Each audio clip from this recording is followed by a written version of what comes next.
Siz faraz qilib baqqanmi? Yer shari bo'lsa olamdagi bir tal hujayra bo'lishi mumkin. Bu bo'lsa planik zarrachasi bo'lib, u bir xil farazdagi zarracha.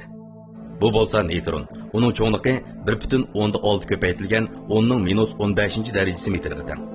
Bu bo'lsa proton. Umu atom yadrosini tashkil qilgan nukleonlarning biri. Bu bo'lsa uran atom yadrosi. Uning cho'ngligi 1.5 ko'paytirilgan 10⁻14 darajasi metrga teng. Bu bo'lsa hidrogen atomi. Olamdagi hidrogen atomi elementar massasining 75%ni tashkil qiladi. Bu bo'lsa Fransiya atomi. Bu tabiiy elementlar ichidagi eng turaqsiz element. Bu bo'lsa DNA bo'lib, bir xil irsiyat buyrug'ini tashkil qilib, biologik yetilish va hayotlik funksiyasining harakatiga yetakchilik qiladigan biologik cho'ng molekula. Bu bo'lsa bakteriofag. Bu faqat bir to'p oqsil sirtqi po'sti bilan o'ralgan irsiy modda. Bu bo'lsa qizil qon hujayrasi. Qon suyuqligidagi soni eng ko'p bir xil qon hujayrasi. Bu bo'lsa Nambiya gungurtumar sharchi bakteriyasi bo'lib, uning hujayrasini ko'z orqali bevosita kuzatgan bo'ladi. Bu biz doim ishlatadigan ustal kompyuteri. Asosan hamma odamning uyida birdan bor. Bu bo'lsa insoniyat madaniyatidagi o'lchamlik bir quramiga yetgan erning bo'y egizligi. Bu bo'lsa Argentina dinozavri. Yer shari tarixida mavjud bo'lib baqqan quruqlikdagi eng cho'ng jonli. Bu bo'lsa cho'ng tipdagi aeroplan, bir vaqtda 500 odamni sig'dira oladi. Bu bo'lsa Xalifa Munari, Dubaydagi osmon palak bino, dunyodagi eng egiz qurilish. Bu bo'lsa insonlar ko'z bilan bevosita ko'ra oladigan holli quyruqli yulduz.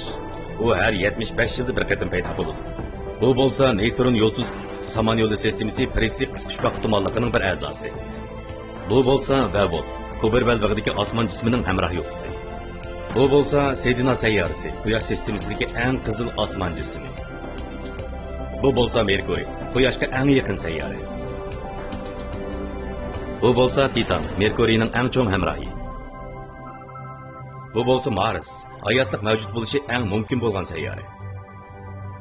Bu bo'lsa Venera, yer shariga eng yaqin sayyora. Bu bo'lsa yer shari, insoniyat madaniyatining makoni. Bu bo'lsa Neptun, u zo'r miqdorda metan bilan to'lgan sayyora. Bu bo'lsa Uran, insonlar teleskop orqali bayqagan tunji sayyora. Bu bo'lsa Saturn, o'zligidan nur halqasi paydo qilgan sayyora. Bu bo'lsa EBLM, yer shari bilan bo'lgan orliqqa 600 yorug'lik yili keladigan uchlik yulduzlar sistemasi. Bu bo'lsa Yupiter, Quyosh sistemasidagi hajmi eng cho'ng, o'z o'qida aylanish sur'ati eng tez sayyora. Bu bo'lsa Quyosh sistemasidagi mavjud bo'lib turganga 4 milliard 600 million yildan uzun bo'lgan birdan-bir turg'un yulduz. Bu bo'lsa Ashqi-Pichak yulduzi, faqat 1 milliard yoshga kirgan Qiron yulduz. Bu Shimoliy qutb yulduzi. Cho'ng ayiq yulduzlar turkumidagi eng yorug' yulduz. Biz kechida osmonga qarasaqlar uni ko'ra olamiz.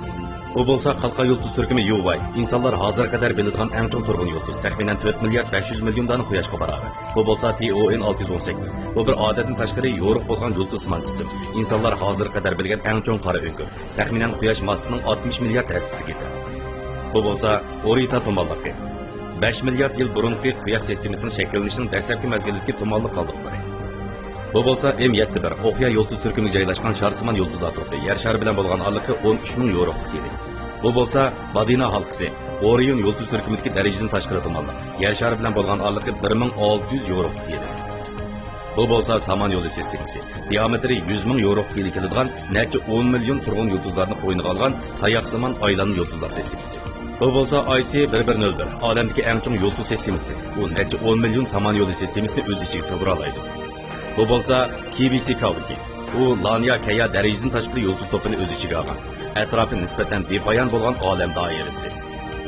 Bu bo'lsa insonlar hozirgacha bilgan eng yuqori chek, olam mikrodolqinlik radiatsiya spektri. Biz doim deydigan ko'zatgili bo'ladigan olam. Diametri 93 milliard yorug'lik yilga barobar. Sizcha mana shu butun olam shundaqmi? O'ylab baqdingizmi? Ko'zatgili bo'ladigan olamning sirtida balkim yana biz sanab bo'lolmaydigan ko'p olam mavjud bo'lishi mumkin. Shundaq. Mana bu bizning olam. Biz mangu chiqib ketilmaydigan olam. Agar madaniylikning ahamiyatini uning davomlashishida deyilsa, undaqda yakkinlikning ahamiyati nima?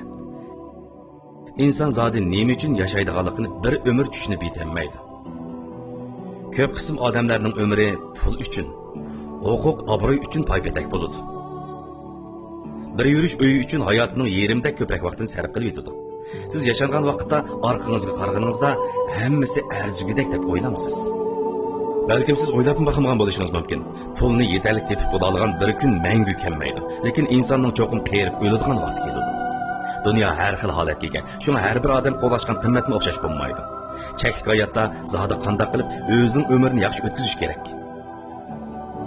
Bu videoni ko'rib bo'lgandan keyin hayotning ma'nosiga nisbatan yepyeni tafakkurlarni qilishingizni umid qilaman.